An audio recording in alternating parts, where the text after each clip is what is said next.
Boost program to be a winner just like us.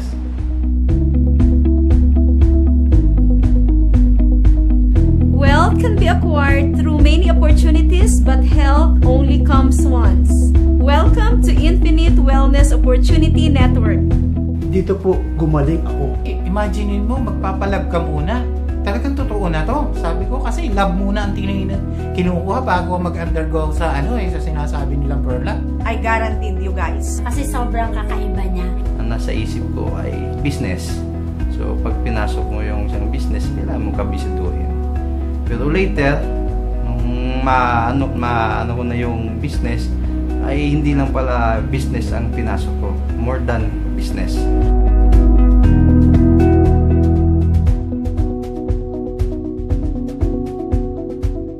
Amaze ako. 1 month lang. 1 month. Imaginein mo. Yung mga dati ko nararamdaman. Sabi ko nga, di baling may diabetic ako, pero wag lang ako makakaramdam ng masasakit sa paa ko kasi hindi na ako makakapaghanap buhay. Pero after 1 month, as of now, wala po ako nararamdaman. Nakakapag-drive, nakakapag-long drive po ako kahit motor po yung gamit ko, kahit yung sasakyan namin, kotse. Normal na lahat yung blood works ko. Before the program, madali ako mapagod. Minsan, nahihilo pa nga ako kasi na-acid ako. Lagi ang migraine. Kasi, wala kang exercise. Tapos, mainit ang ulo mo. Maraming nabago. Ako, na-experience ko. Gumanda. Bumaba lahat ng mga matataas na mga blood works ko. Kaya, yun. Maganda na yung result nung aking blood chem. Nagkaroon na ako ng gain. Nagkaroon na ako ng pagbabago sa katawan, sa isip, at sa aking kaluluwa. Siguro, dito ako dinala ni God. Nung di pa ako nag-undergo ng program, yung naramdaman ko sa katawan ko, madalas akong manakit ang likod ko. Tapos, mabigat yung katawan ko. Tapos, madali akong antokin. Tapos, mabilis din akong mapagod. Nung nag-change ako ng lifestyle dahil sa pagkain ko ng gulay, nakatulong talaga siya ng malaki sa akin. Ang BP ko po bago ako sumunod sa protocol ni Dr. Barona is 150/120. So, hindi normal yon, dangerous para sa isang katulad ko. Ang aking po BP, with the help of our Lord, 110/70. So, doon ako naniwala. Ano ba ito? Ganun lang ba? Pero, sa awa po ni Lord, talagang naniwala po ako. Bakit? Wala akong tinitake any synthetic medicines, any supplements. Hindi po ako nag-take. Nasanay din na rin ako ng pag-akyat pa na o ganun nakadali. Kasi nga, magaang na yung timbang ko.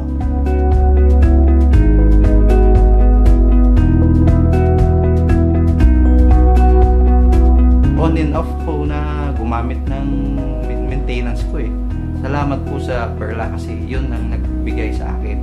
Kung paano i-treat ang aking sarili, i-treat ang aking body sa natural na paraan.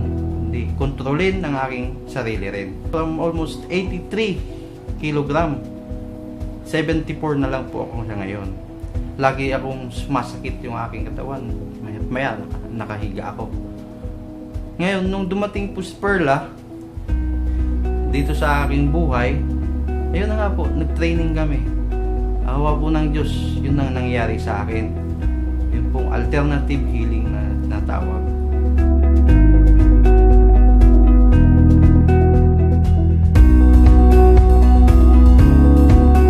Napasama po ako sa participants ng Perla. Tapos doon ko po nalaman yung mga lifestyle ko po pala ay hindi po maganda. So nakita po sa laboratory ko na mataas po yung unang-una po yung FBS. Yung FBS ko po ay maabot po ng 376. Yun po yung fasting blood sugar. Kung yun po ay sa ordinaryong tao na makakarinig po ng FBS ko ay ganun kataas, eh malamang nag-insulin na po ako ngayon. Tuturukan na ako ng insulin, mag-medication pa po ako. Pero sa awa po ng Diyos, wala po, hindi po nangyari sa akin yon. So ngayon, after 21 days sa program ng Perla, bumaba po yun considerably. After 5 days, naging 245 po yung result. And then, another 5 days, naging 189. And then, instruction po sa akin ni Dr. Barona, ay ako daw po ay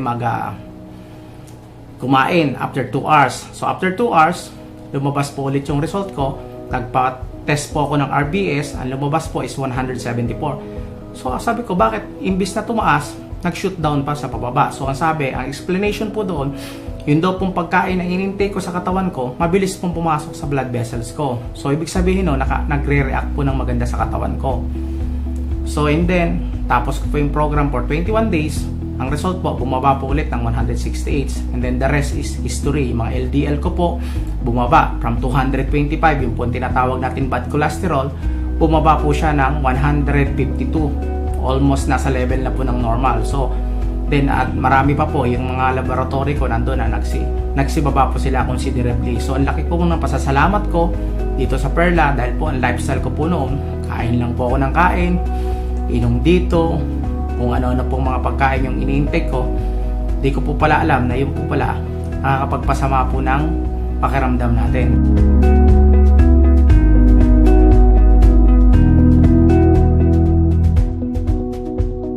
Huwag lang ako makakaramdam ng masasakit sa paa ko kasi hindi na ako makakapaghanap buhay. Pero after 1 month, as of now, wala po ako nararamdaman, nakakapag-long drive po ako kahit motor po yung gamit ko, kahit yung sasakyan namin, kotse. 48 years old na ako. So, sa akin, siguro, ito na yung pinakamagandang blessing na naibigay sa akin ni Lord. Then nagpa-check up uli ako, then lumabas yung result. Maganda na yung result nung aking blood chem, lahat nag-improve.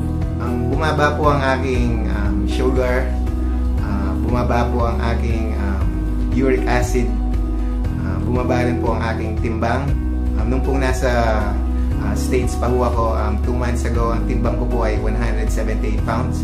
Nagsimula po akong healthy living po doon at ngayon po ay 145 pounds na lang po ako dahil sa programa. Nagbago po ang aking pakiramdam in terms of hindi po ako mabilis na napapagod ngayon. Hindi po kamukha dati na tatakbo lang po ako ng let's say jogging for 1 kilometer. Pagod na po ako noon, pero ngayon parang bumalik po yung aking stamina and health.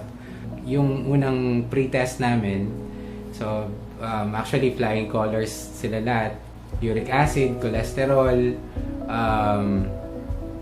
LDL, halos lahat. And then after ng program, which is 4 weeks namin in-experience yun, bumaba lahat. Nung una, ang bigat-bigat ng katawan mo, yan, yung mabilis kang mapagod, palagi kang tulog, wala kang energy. And then, yun, nung natapos namin yung program, yung post-test namin, nung bumaba na lahat ng mga hindi magandang resulta, yun na, energetic ka na, mabilis ka nang mag-isip, alert ka na. Nag-start ako 83 kilos, and then ngayon naglalaro na lang yung weight ko sa 76. Nagbago yung result, yung cholesterol, and yung talagang malaking nagbago is yung uric acid ko. Bumaba talaga siya. Buong akala ko yung munggo is mataas sa uric, so yung part of my diet is beans, which is pababa sa akin ng uric. So I will continue this, and I'm excited na for the next month, yung result ng uric ko is bababa pa. Ako, meron po akong 2 kids. I would like them to have this opportunity as well para at least ma-experience nila ano yung importance ng pagkain ng gulay and fruits. Yun yung kinaganda ng programa. Yes. Maipapasa natin sa mga hindi lang nakakoncentrate kasi sa atin, nakakoncentrate sa mga and then we can pass it on to our relatives. Right. Hindi lang sa mga relatives, sa mga iba pang taong nakakasama. Of course.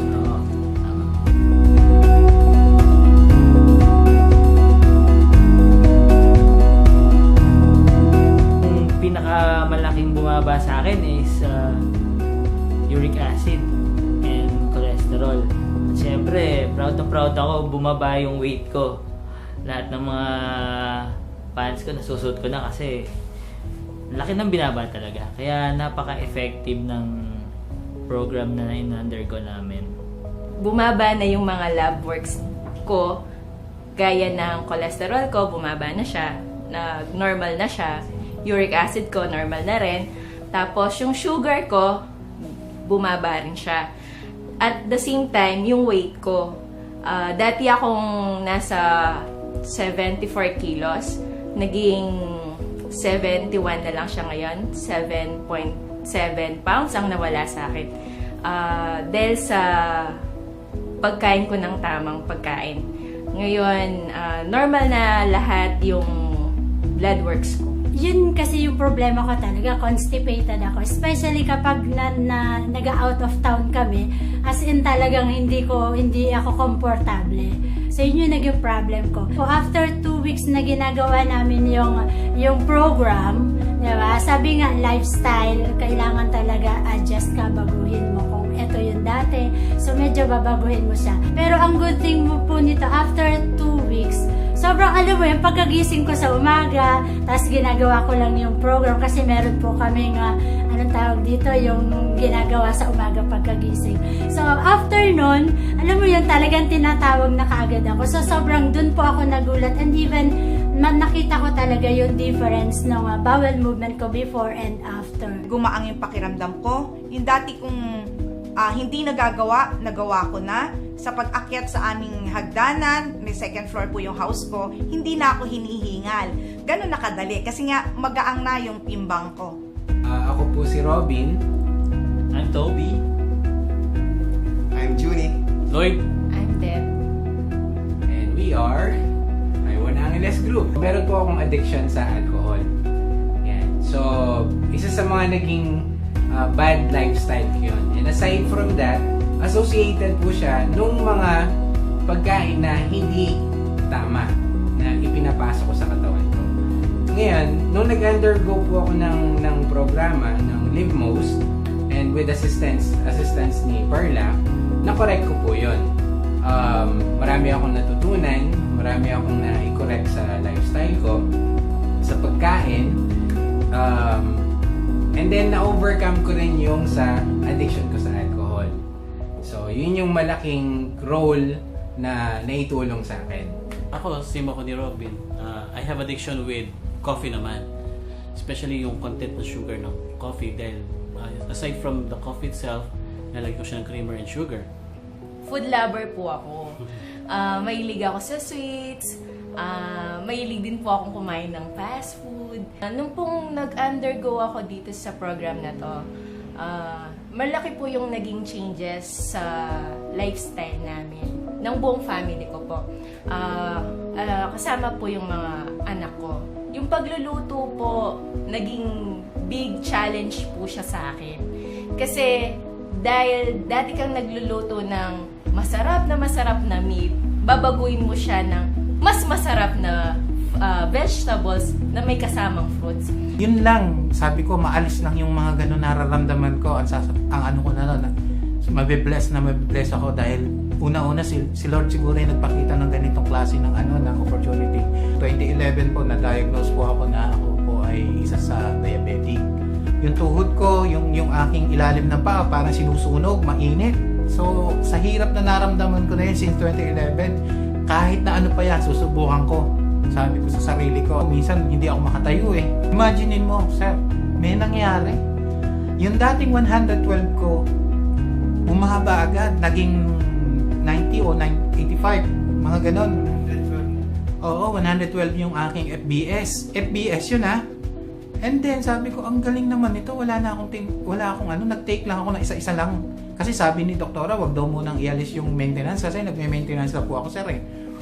So, sabi ko, kung 90 na to, on the second week, mas bababa pa to kasi sumusunod ako sa protocol ni doktora eh. So, nakita ko, after second nag-ano ako, makulit ako. Sabi ko, tingnan ko nga ito kung totoo yung sinasabi, FBS to.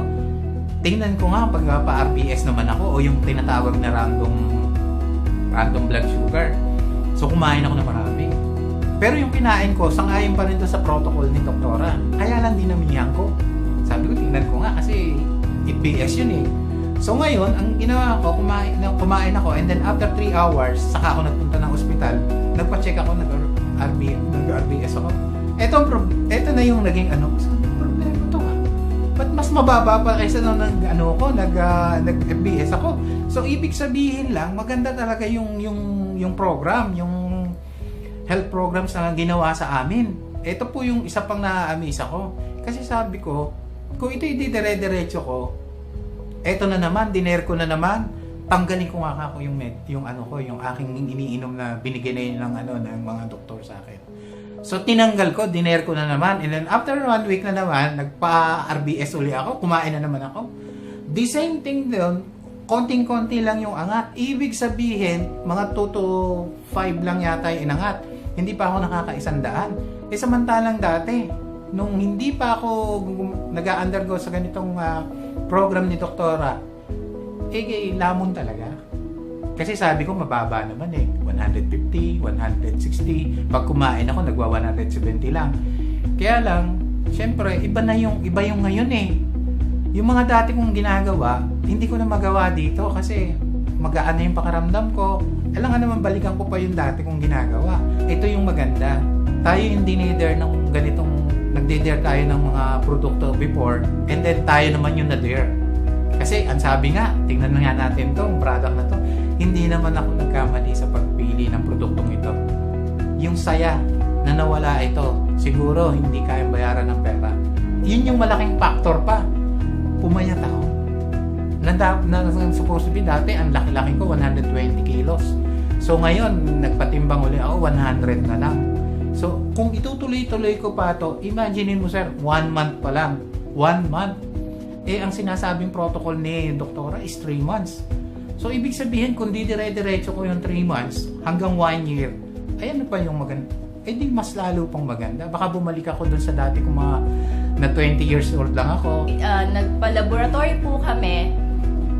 Nakita po namin kung ano po yung mga mataas sa mga laboratory namin, cholesterol, sugar, uric acid, lalo na po yun, uric acid.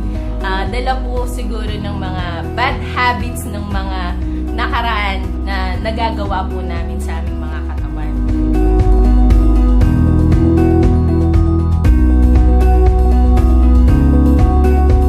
Ito na yung pinakamagandang blessing na naibigay sa akin ni Lord na nakatagpo ako ng isang produkto na hindi ko talaga siya iaalis sa aking tabi. Napakaganda na naitulot ng pag-undergo namin dito sa LiveMo's program. I-apply natin kung kayo ay talagang gustong gumaling. Ang maganda po nito, meron na pong iWon na makakatulong sa inyo at yung kanilang produkto na Perla. Masaya po ako dahil na-introduce po sa akin ang lifestyle medicine and LiveMo's po, assistant si Perla. Dahil po, through this program, natuto po akong mag-change ng lifestyle. Salamat po una po sa Panginoon. Salamat po sa Diyos at ito po ay nakita namin and then naging blessing po sa amin dahil sa health. Okay? So, good day po. Maniwala po tayo at mag-trust kay God. Dahil po, sabi po nga po ni Dr. Barona, ang healing daw po ng katawan natin ay ginawa na ng Panginoon. At yun po ay natural na nasa katawan natin na mag-heal.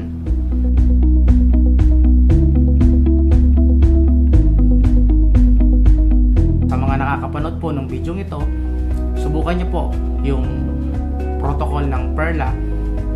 Pwede po kayong mag-inquire o mag-join sa pamamagitan po ng iWon.